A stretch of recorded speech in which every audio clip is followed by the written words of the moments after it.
Good morning বন্ধুরা, তোমরা সবাই কেমন আছো? আশা করি তোমরা ভালো আছো আর আমরাও বেশ ভালো আছি। তোমাদের সাথে এখন আমি যে ভিডিওটা শেয়ার করতে চলেছি সেটা ছিল আমার প্রবাসের কোজাগরি লক্ষ্মী পুজোর ভিডিও।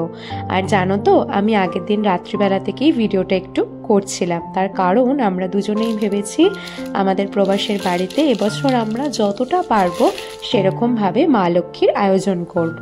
আর যেই ভাবা সেই কাজ, একদম আগের দিন বাজার থেকে ফল ফুল মিষ্টি আর তার সাথে কিছু এরকম সাজ সরঞ্জামের উপকরণ আমরা কিনে এনেছিলাম। লক্ষ্মী পুজোর মেইন আকর্ষণ হচ্ছে এই যে তারই প্রস্তুতি এখন চলছে। ফ্রোজেন নারকেলটাকে আমি এখন ডিফ্রস্ট করে নিয়েছি, এবার গুড়ের সাথে ভালো করে মেখে কিন্তু এটাকে এখন বসাবো নাড়ুর জন্য। আর লক্ষ্মী পুজো কিন্তু এই নাড়ু ছাড়া আমরা ভাবতেই পারি না, তো এখন তারই করব প্রস্তুতি। তো চলো। আর এখন তো ভালো মতন পরিমাণ করে গুড় দিয়ে কিন্তু নারকেলটা নাড়াচাড়া করে ঠিক ওই যেরকমভাবে করে সেরকমভাবে করে নিচ্ছিলাম। আর নাড়ুটা ভেবেছিলাম আগের দিন রাত্রিবেলা করে রাখবো, আর ঠিক সেরকমই করছিলাম তাই। আর তোমরা তো দেখলেই অরিজিৎ খুব সুন্দরভাবে ছোট্ট একটা ঠাকুরের আসনের মধ্যে কত সুন্দর লাইট দিয়ে ডেকোরেশন করছিল। আর তার সাথে আগামীকালের প্রস্তুতি কিছুটা এগিয়ে রাখার জন্য কিছুটা কাঁচা সবজি আমি কেটে রেখেছিলাম। আর আজ ছিল সকালবেলা, আর আজকের ওয়েদারটা দেখো বন্ধুরা কি ভীষণ সুন্দর, মানে দিনটা ছিল একদম পুজোর দিন। আর জানো তো, কালকে রাত্রিবেলা সমস্ত কাজ করার পরে আমি একটু আলপনাও দিয়েছি। হ্যাঁ, আমি একদমই কিন্তু এইসব ব্যাপারে এক্সপার্ট নই, মানে যতটা পেরেছি।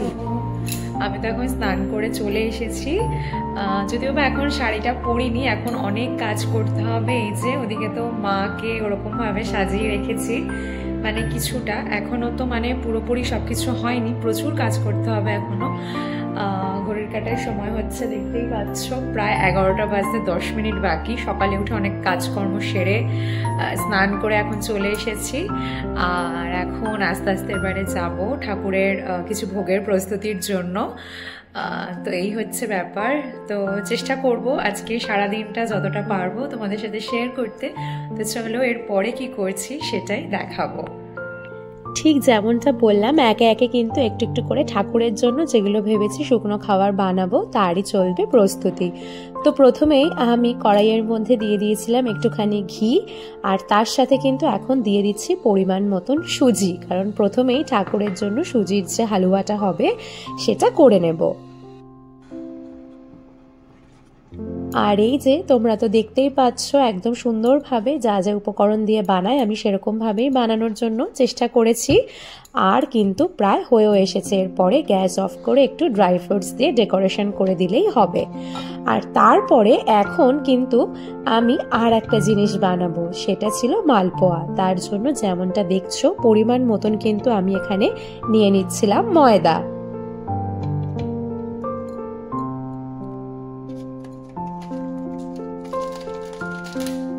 আর তার সাথে ব্যাটারটার মধ্যে দেওয়ার জন্য এখানে নিয়ে নিয়েছিলাম মৌরি, কারণ মালপোয়ার মধ্যে কিন্তু মৌরি না দিলে স্মেলটা খুব একটা ভালো লাগে না।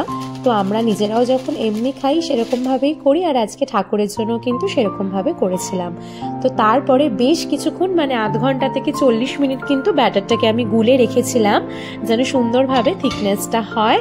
আর তার সাথে এই দেখো আজকে দুপুরে যা যা রান্না করব, মানে এগুলো ঠাকুরের জন্য নয়, পুজোর দিন।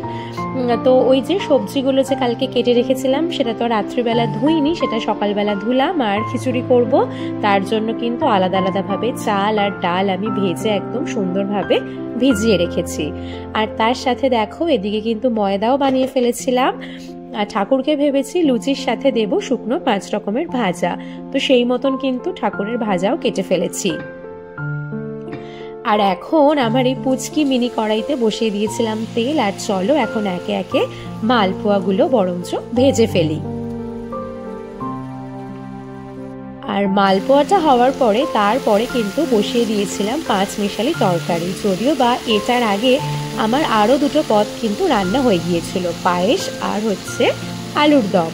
তো এখন চলো এই তরকারিটা করতে কিন্তু বেশ সময় লাগবে, আর এই প্রথম জানো তো আমি অনেকটা কোয়ান্টিটির এরকম তরকারি বানাচ্ছি, তাই একটু ভয়ও লাগছিল যে সব ঠিকঠাক হবে। আর এই পর্যায়ে কিন্তু দেখো আমার তরকারি কিন্তু একদম হয়ে গিয়েছে, আর ঘড়িতে বেশ অনেকটাই সময় কিন্তু অতিক্রান্ত হয়েছে। আর দেখো ঠাকুরের সামনে ঠাকুরের জন্য আমি যেগুলো করেছিলাম লুচি ভাজা, ওদিকে ঢাকা দেওয়া ছিল নাড়ু, তার সাথে এই যে করে নিয়েছিলাম একটুখানি ঠাকুরের সিন্নি, ওদিকে ছিল মালপোয়া আর সুজি। সেই সমস্ত রেখে কিন্তু আমি নিজেও একটু এখন রেডি হয়ে নিয়েছিলাম, মানে ওই যে যেমনটা বলছিলাম আমি পরে নিয়েছিলাম একটা সুন্দর শাড়ি। আর এই ছিল আজকের আমার মাকে সাজানো, সুন্দরভাবে ফুল দিয়ে আমরা দুজন মিলে কিন্তু ঠাকুরকে সাজিয়েছি।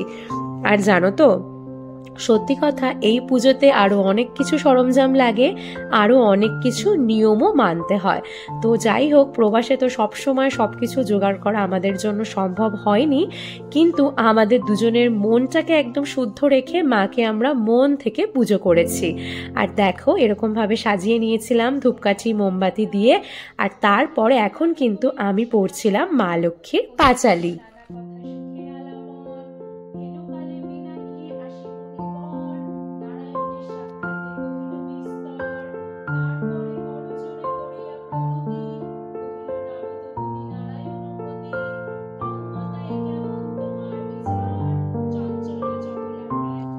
আর জানো তো আজকে আমরা যতক্ষণ পুজো করছিলাম, অরিজিৎ কিন্তু ওর মিটিং মোটামুটি তখন একটু বন্ধ রেখে এসে বসেছিল, ওই ধরো 40 থেকে 45 মিনিট মতন, কারণ পুজোর দিন তো ওর অফিস ছুটি ছিল না।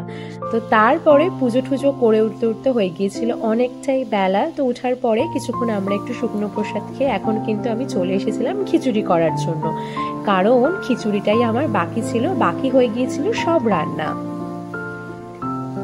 আর এই দেখো এই ছিল সে আমার পাঁচমিশালি তরকারি বা লাবড়া, যেটাই বলো না কেন, তার ফাইনাল রূপ বেশ লোভনীয় কিন্তু।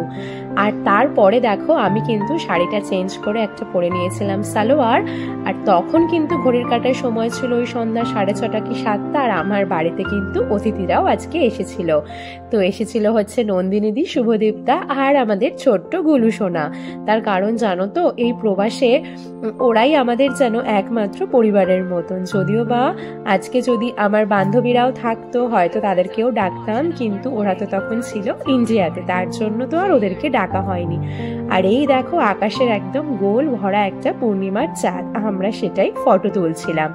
আর তারপরে মা লক্ষ্মীর সামনে নন্দিনীদি খুব সুন্দর একটা গান করেছিল, তার জন্যই সেটা সুন্দর করে আমি একটু ক্যাপচার করেছিলাম। আমি নিজের থেকেই বলেছিলাম যে নন্দিনীদি, আজকে ঠাকুরের পুজোর দিনে তুমি একদম মায়ের সামনে বসে যে গানটা তোমার ইচ্ছা তুমি সেটাই আমাদেরকে এবং মা লক্ষ্মীকে করে শোনাও।